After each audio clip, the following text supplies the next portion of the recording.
We have devolved to the point where we are so horrified of potentially offending certain groups that we suffer horrible consequences in turn.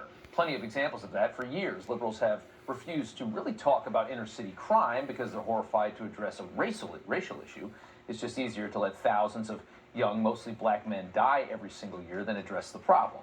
Fixing the problem would require an uncomfortable conversation that white liberals are afraid would be found to be offensive.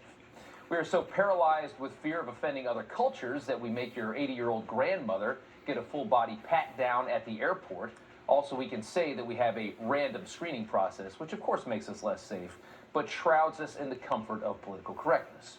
And more recently, woke society has demanded that protecting the very sensitive LGBTQ community trumps the safety of our children. And there are examples of this all over the place. Monkeypox is the new hot pandemic the media loves to over-exaggerate. It is now a public health emergency in every left-wing state, basically, and also nationwide, thanks to Joe Biden's ridiculous and woke health officials. It's pretty bizarre, as it's only infected 7,000 Americans and not killed one single person, but it's a public health emergency. So monkeypox is nowhere near highly transmissible. We know that, right? The numbers prove it right there. In fact, it's quite difficult to catch if it's only got 7,000 in all these months. And the actual facts indicate that sexual orgies are actually the prime culprit of catching this disease.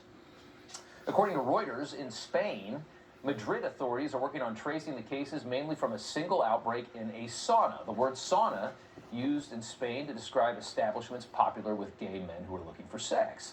According to NBC News, the leading theory to explain the spread of the disease was sexual transmission among gay and bisexual men at two different raves that were held in Spain and Belgium. Now, as we followed this story over the months, the cause of monkeypox became exceedingly clear. You can see it right there. But then we started hearing about kids getting monkeypox. And most normal people, when they heard that story, became very concerned. They thought, oh, I thought this was spread by close sexual contact, mostly at sex parties. How are children getting monkeypox? And as soon as society got to that point where that question arose, the conversation was ended forcefully by being labeled as a bigoted conversation. Watch here as CDC Director Rochelle Walensky, utterly terrified to answer a question about kids and monkeypox. Listen to the wording that she uses here. She's so nervous about it, you would think she was walking through a field of landmines. Both of those children are traced back to individuals who come from the men who have sex with men community, the gay men community. And so when we have seen those cases in children, they have generally been what I call adjacent to the community most at risk. Adjacent. And the men on men having sex community, which is a new one by me. A disease is almost exclusively spread by group sex, shows up in little kids, and Rochelle Walensky, citing no actual evidence whatsoever, is not concerned about it at all and says it's just adjacent to the community. The CDC later would force that up by putting out this statement.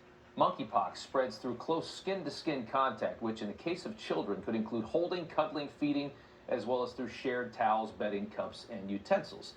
Maybe that's true, but again, it's this weird new pandemic that only has 7,000 cases in several months.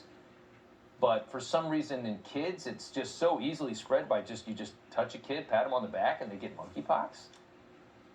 How sure are we that monkeypox is that easily transmissible to kids? How can we be sure what happened to the children who have monkeypox? Well, we certainly can't investigate it. We know that. That is not politically correct. You cannot investigate this. We've learned that. More examples of society's chaotic new order. Almost overnight, it's become expected that you allow biological men with breast implants dance naked in front of your small children. It is part of pride.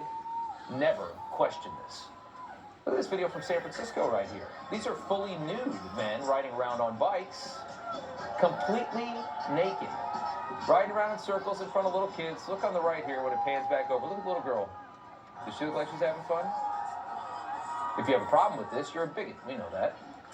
Another new standard, women are not allowed to be angry when a biological man eviscerates them in a competition, and so the vast majority of young girls in sports have to secretly complain about our nation's latest embarrassment while nodding and approving publicly, putting the rainbow flags on all their Instagram posts every June, an emotionally vacant nod to the culture police.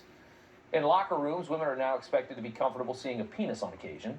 In Los Angeles last year, women in a female spa, in a female area of a spa, were horrified to find a biological man walking around with an erect penis.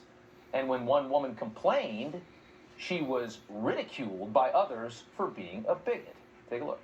He has a penis. His penis is hanging out. Okay, no, I'm not one. Actually, I'm a woman who to stand up and speak up for my right. As a woman. Yeah, she's the problem.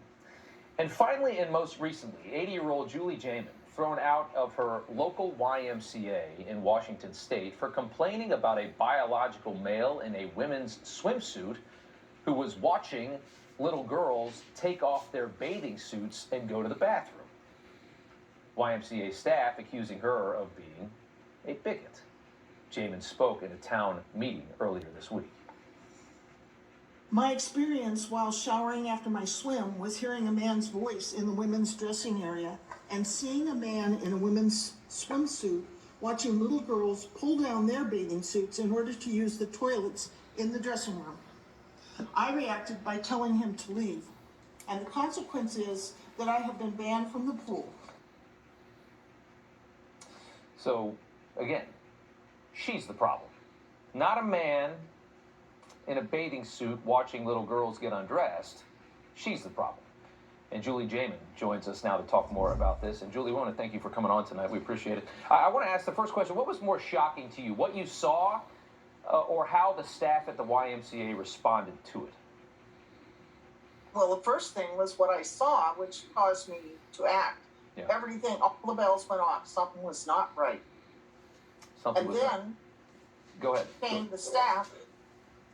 Immediately, a staff person, an identifiable staff person, and I asked her to make the man leave, and she immediately said, "You're being discriminatory, you're banned from the pool forever, and I'm calling the cops." That was the exchange.